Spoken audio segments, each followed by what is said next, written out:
If you thought today's Hollywood was messy, buckle up, because back in the Golden Age, the feuds were deadlier and the stakes were higher. Behind the glitz and the flawless smiles, classic stars were battling for survival, and sometimes their worst enemy was just across the soundstage. So here's the question.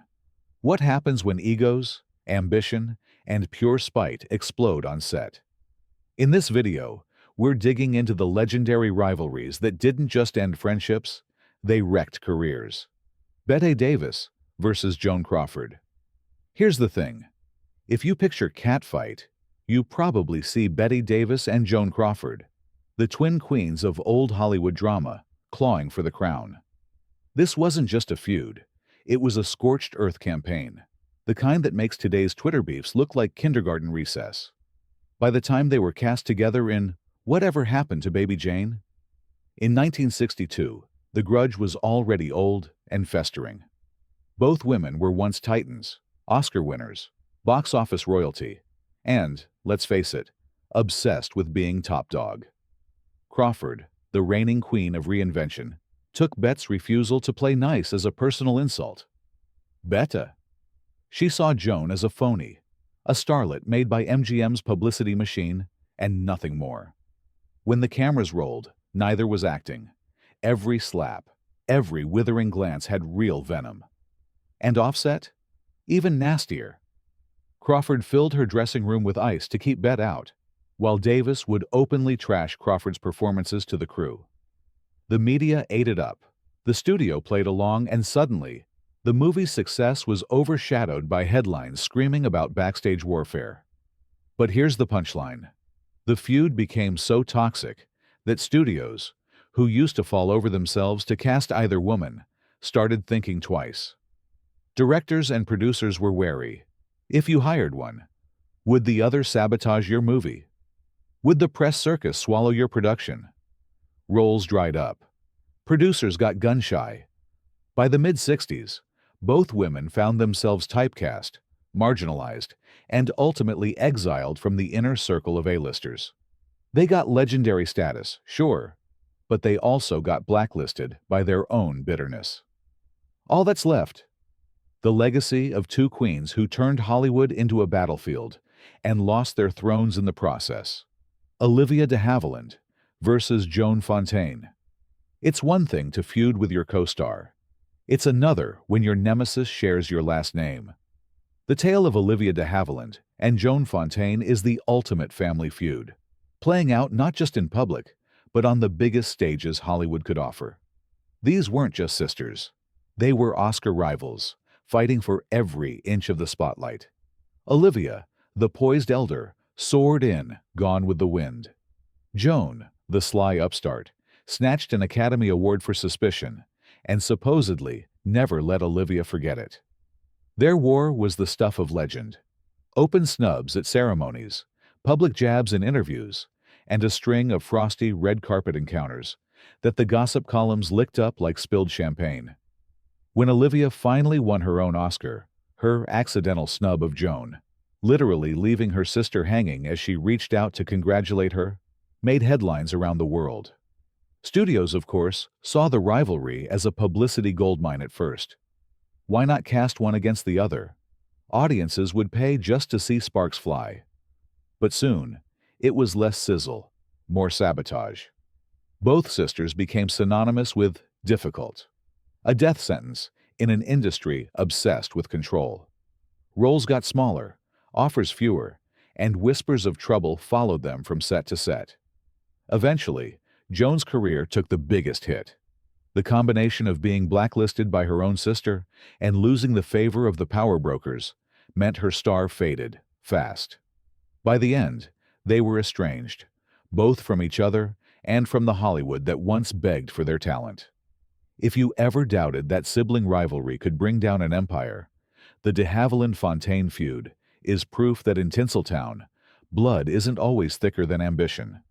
Errol Flynn versus Jack Warner. Imagine being so charming, so larger than life, that you could get away with almost anything until you cross the wrong kingpin. Enter Errol Flynn, the dashing rogue of the silver screen, and Jack Warner, the hard-nosed boss of Warner Brothers. At first, it looked like a match made in movie heaven. Warner needed a matinee idol, and Flynn delivered hit after hit. But behind the scenes, this duo was oil and water, volatile, unpredictable, and primed for a blowout. Flynn was notorious for his wild living. Booze, women, and brawls were just his warm-up acts. But Warner cared about one thing: the bottom line. When Flynn started demanding better roles, bigger paychecks, and, worst of all, creative control, Warner saw red. Their battles weren't just private. They spilled into the press, with Flynn publicly trashing his boss, and Warner leaking stories about Flynn's difficult behavior. Contracts became weapons, and every new movie deal was a fresh battleground. It all came crashing down in the late 40s. Flynn's personal scandals, multiple arrests, a high-profile trial, and chronic alcoholism gave Warner Brothers the perfect excuse to ice him out. Jack Warner wielded his power like a hammer, quietly sabotaging Flynn's casting chances and spreading the word: hire him at your own risk. The message stuck. Studios, ever afraid of drama that could hit the bottom line, started turning their backs on the man who once embodied adventure. By the 1950s, Flynn went from headlining blockbusters to scrambling for European B-movies and playing parodies of his younger self. In the end, Flynn's feud with Jack Warner was the slow poison that killed his career. Hollywood learned a lesson the hard way: cross the studio boss at your peril. Flynn became a cautionary tale. A superstar fell not just by his demons, but by a vendetta that outlived the legend. Greta Garbo versus Louis B. Mayer. Greta Garbo was more than a movie star. She was an enigma, a force of nature with a face that launched 1,000 magazine covers. But behind her cool, mysterious image was a war raging with none other than Louis B. Mayer, the iron-fisted boss of MGM. Garbo's icy independence made her a sensation, but it was exactly what drove Mayer up the wall. He expected obedience. She gave him ultimatums. He wanted publicity. She wanted privacy. It was a showdown between the ultimate star and the man who claimed he made them. It all boiled over in the 1930s, when Garbo, at the peak of her fame, started rejecting scripts, refusing photo ops, and walking off sets if she didn't get her way.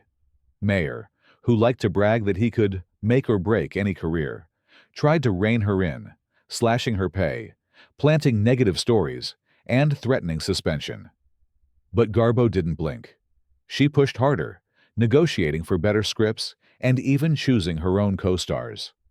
But here's where it turned ugly. MGM began to see Garbo as more trouble than she was worth. When her films started to dip at the box office, Mayer pulled the trigger, canceling projects, denying her the comeback roles she craved, and letting rumors swirl about her being washed up. Hollywood loves a mystery, but it hates a diva. By 1941, at just 36, Garbo walked away, her feud with Mayer leaving her isolated, unwanted, and permanently out of the Hollywood game. Garbo's legend survived, but her career didn't. The ultimate irony? She stayed an icon because she vanished, but it was Mayer's campaign that made sure she'd never stage a true comeback. Sometimes the real power in Hollywood isn't the face on the screen. It's the hand that controls the contracts. Montgomery Clift versus John Huston. Montgomery Clift was the brooding, sensitive heartthrob who brought vulnerability to an industry obsessed with tough guys. John Huston, on the other hand, was Hollywood's great lion, a director who demanded total obedience and zero drama. So when these two clashed on the set of The Misfits 1961, the fireworks were inevitable. Clift, already haunted by addiction and personal tragedy, walked onto Huston's set expecting artistry. What he got was a war zone. Huston's style was old school: bark orders, break spirits, and push until actors snapped. Clift, method to the core, wanted empathy and collaboration. Instead, he got public humiliation.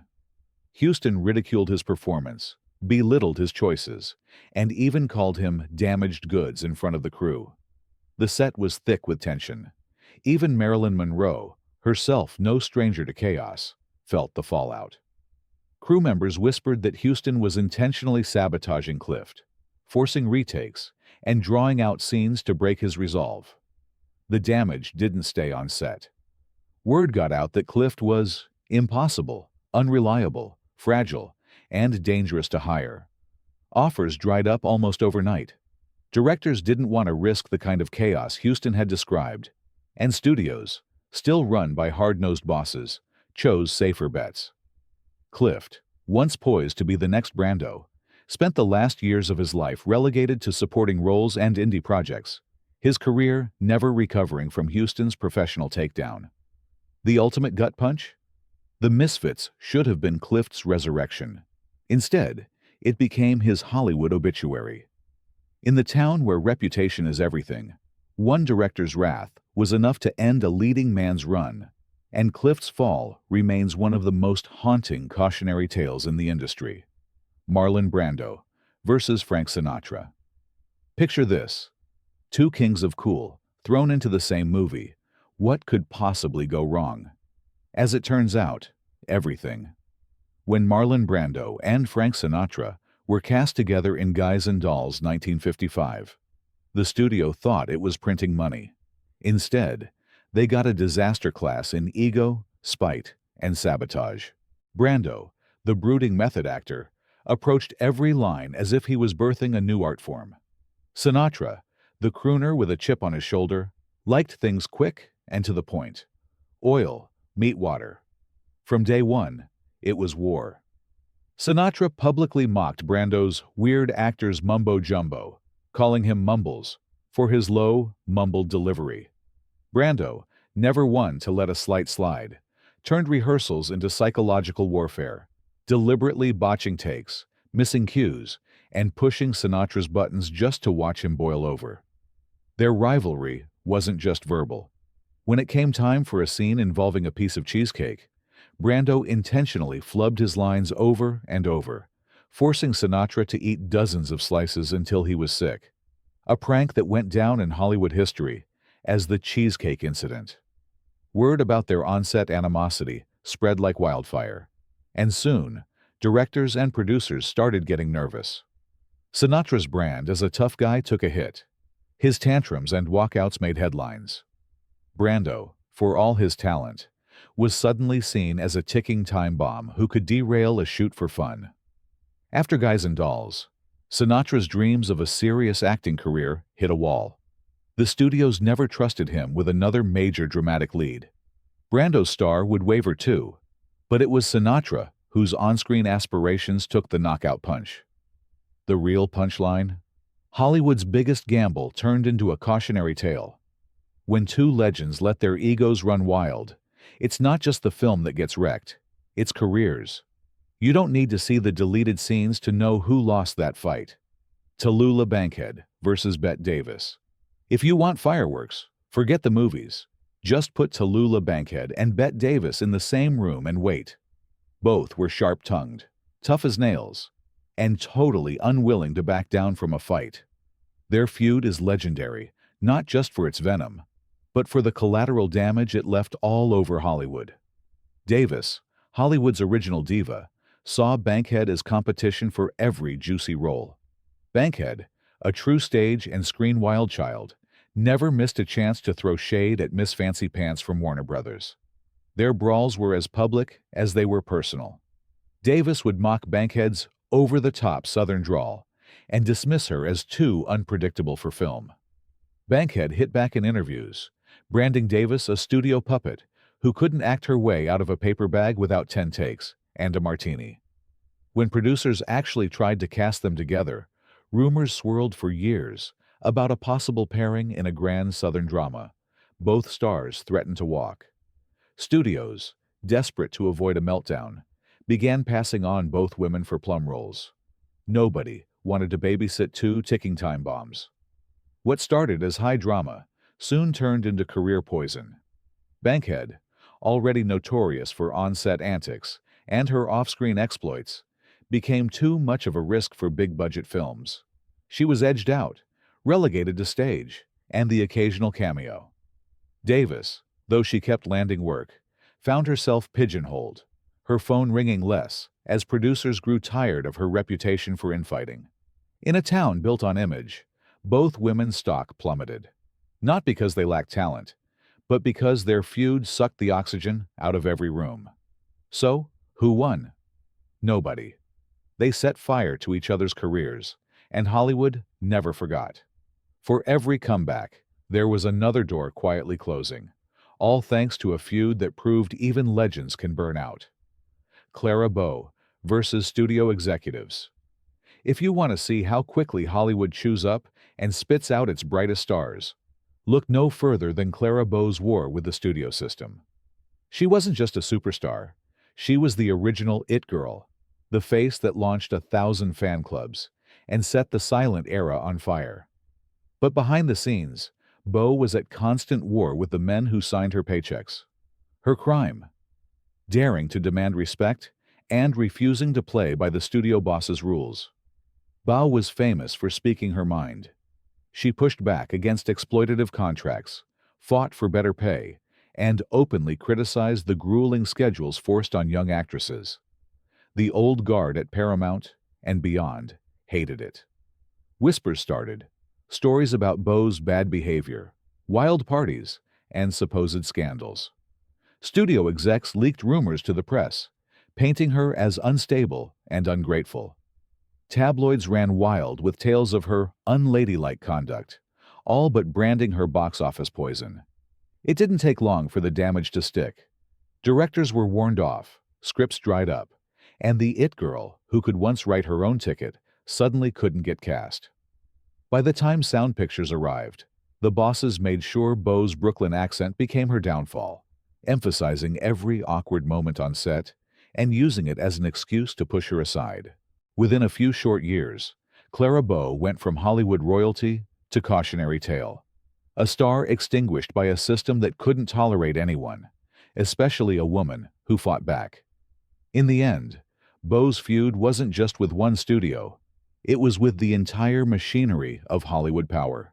And when the system decides you're out, even the brightest lights go dark fast.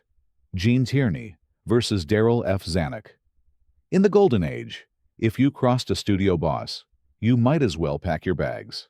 Just ask Gene Tierney, the luminous star who shined in films like Laura and Leave Her to Heaven. At the height of her career, Tierney was the very definition of Hollywood elegance. Talented, glamorous, and absolutely magnetic on screen.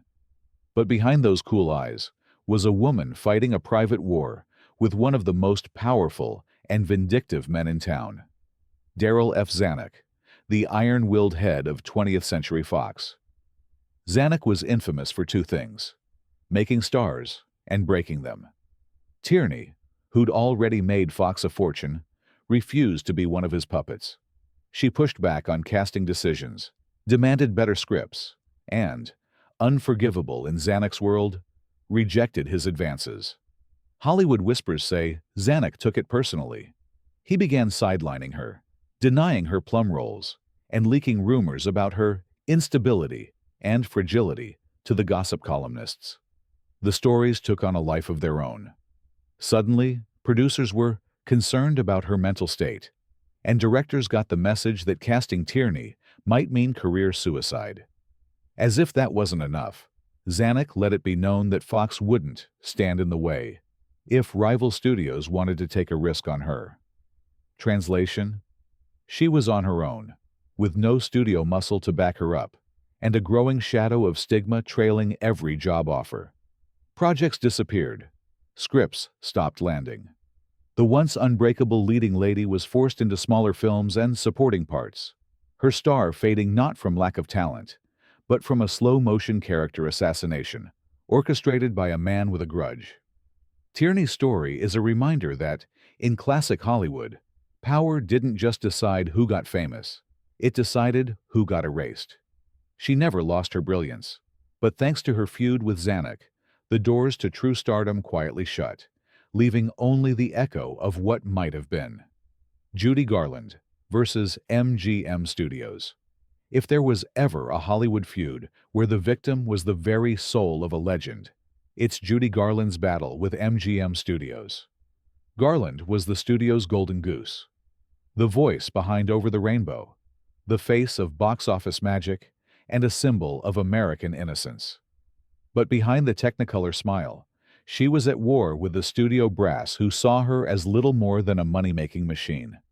And once she pushed back, the cost was her career. From her earliest days as a teen star, MGM dictated every detail of Judy's life, her weight, her image, even who she could date. Executives handed out pills to keep her thin, drugs to keep her awake, and more to make her sleep. By her 20s, Garland was a prisoner, propped up by a system that fed her insecurities and burned her candle at both ends. Eventually, Garland had enough. She began to challenge her grueling work schedule, refused certain roles, and demanded respect. In response, MGM responded with what Hollywood does best: smiling sabotage. They branded her unreliable in the press, blamed her for production delays, and quietly spread rumors of mental instability. Roles dried up, and one of the greatest talents of the 20th century suddenly found herself on the outside, looking in. Garland's departure from MGM didn't just end her era of superstardom. It marked a tragic decline, with future projects sabotaged by a reputation carefully curated by the bosses she dared to fight. The result? A cautionary tale for anyone who thought they could outshine the machine. In Hollywood, sometimes the cost of standing up for yourself is everything you've built. For Judy Garland, the feud with MGM was a battle she couldn't win, except in the hearts of those who still see her as the brightest star the system ever chewed up and spat out. Joan Bennett versus Walter Wanger. In a town addicted to scandal, few stories scorched careers quite like the explosive fallout between Joan Bennett and her husband-producer, Walter Wanger. Bennett was an A-list leading lady, known for her smoldering screen presence and sharp wit. Wanger was a respected Hollywood power player. Their marriage was far from perfect. But when Wanger shot Bennett's agent, believing the two were having an affair, Tinseltown had itself a real-life noir that no screenwriter could invent. The 1951 shooting was headline gold. A jealous husband, a beautiful star, a well-known agent bleeding out in a parking lot. The press went into a frenzy, painting Bennett as either a tragic victim or a femme fatale worthy of her own movies. Studios didn't care about the truth. All they saw was a PR nightmare. Bennett, who had nothing to do with the violence, suddenly found her career frozen. Producers refused to cast her. Studios dropped her from existing contracts. The whispers were relentless. No matter how many times she defended herself, the stigma stuck. Wanger did time, and Bennett tried to stage a comeback. But Hollywood has always loved a scandal more than a redemption story. She found occasional work in TV and theater, but the days of starring roles and red carpet premieres were over. It wasn't the crime itself that ruined her. It was the feud and its ripple effect, exposing the fragility of fame and the cruelty of an industry forever hungry for the next juicy headline. In the end, Bennett's Hollywood was a place where one scandal, one feud, could wipe out a lifetime of hard-won success. And for her, the price was permanent exile from the big screen she once ruled. Lupe Veles versus Dolores Del Rio. Let's set the scene. It's the 1930s Hollywood, where the gatekeepers barely had room for one exotic beauty, much less two women who could outshine half the town. Enter Lupe Veles and Dolores Del Rio, fiery, fearless, and both determined to break through a glass ceiling that was really more like reinforced steel. You'd think their shared heritage would make them allies, but in the cutthroat studio era, the press, the public, and even their agents fanned the flames of rivalry until it was full-blown war. Veles, the so-called Mexican Spitfire, was all wild energy and unfiltered opinions. Her on-set outbursts and tabloid antics were legendary. Del Rio, on the other hand, built her image on refinement and cool, understated elegance. The industry loved to pit them against each other, painting Veles as the Tempest and Del Rio as the Ice Queen. It didn't help that scripts and contracts often seemed to pass from one to the other. If Veles got a lead, Del Rio's camp whispered she wasn't right for sound. If Del Rio landed a prestige drama, Veles's fans swore the fix was in. But the feud wasn't just gossip. The studios deliberately fed the rivalry, using it to keep both women in check and in competition for a shrinking pool of roles. Directors, wary of the drama, started casting non-Latina actresses in ethnic parts, while journalists stoked the flames, asking each woman what she thought of the other's latest film. The rivalry became a self-fulfilling prophecy. The moment Veles or Del Rio showed any sign of difficulty or a box office stumble, studio execs were quick to label them yesterday's news. The bitter irony, Hollywood's refusal to embrace both, meant that, as the feud grew, both women's careers shrank. Veles's personal life unraveled, and Del Rio fled to Europe for better roles, each a casualty of an industry that couldn't handle their talent or their pride. In the end, the only winners were the gossip columnists, while two trailblazers watched their Hollywood dreams shrink to footnotes. Charlie Chaplan versus the Hayes office. If anyone could thumb their nose at authority and get away with it, it was Charlie Chaplan, until the day Hollywood's morality police decided to make an example of him. Chaplan wasn't just a comic genius. He was the guy who rewrote the rules, fought the system, and made the world laugh while doing it. But after years of pushing buttons and boundaries, Chaplin's running feud with Will Hayes, the boss of Hollywood censorship, turned into an all-out war that even he couldn't win. The Hayes office, armed with its production code, was determined to clean up Hollywood. Chaplan?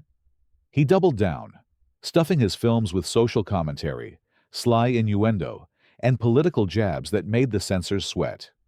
Off-screen, he refused to play the game, publicly mocking the morality code, ignoring warnings, and living a private life that gave the gossips endless ammunition. Hayes saw Chaplan as public enemy number one and decided to take him down, brick by brick. What followed was a masterclass in institutional sabotage. Chaplin's films faced delays, bans, and endless red tape. Rumors swirled about his dangerous politics and immoral behavior, whispers that grew into federal investigations, tabloid exposés, and, eventually, an outright exile. When Chaplan left for a European premiere in 1952, the U.S. government revoked his re-entry visa.